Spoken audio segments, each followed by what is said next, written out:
Panic attacks are your soul's way of saying, this reality is too small. Hi, my name is Kadrika. I'm a holistic psychiatric mental health nurse practitioner and an intuitive guide. All right, y'all, let's get into it.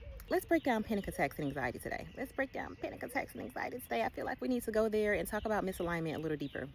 So a lot of us are guilty of living a life that someone else wanted us to live. So that could be your mom telling you that, hey, you should go to school to be a doctor. Or that could be your friend saying, hey, you should wear your hair like this.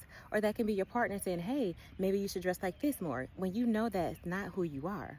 So we find ourselves living our life for the pleasure of others without even realizing what pleases me.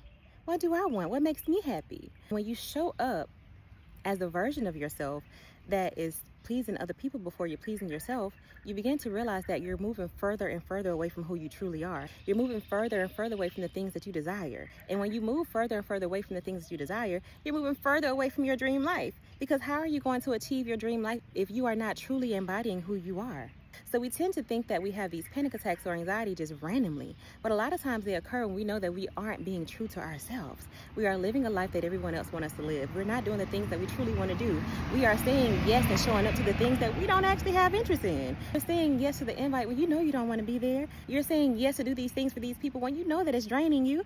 So when you're having these panic attacks, it's your soul. It's your soul saying, no, this reality is too small for me. I don't want to do these things. I'm supposed to live a bigger life. I'm supposed to live a bigger life than this. We have bigger dreams than this. So your soul and your body is so smart. It'll let you know when you're going in the right direction, and it'll let you know when you're going in the wrong direction. So a lot of times when you're having these panic attacks, when you're feeling anxious, I want you to really evaluate your environment and say, am I living this life for me or for other people? Because if you're living it for other people, yes, you will feel restless.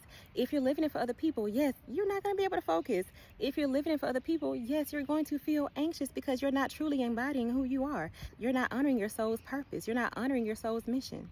You were called to this earth to do the things that you desire. And if the things that you desire aren't being done, then yes, you are going to feel anxious. Really live the biggest life that you can dream of. Live out all of your desires and watch how those symptoms begin to fade away slowly. Because panic attacks sometimes are just your soul saying this reality is too small. Open your heart to more. Open your heart to the reality that you can have everything that you want and watch those symptoms fade away.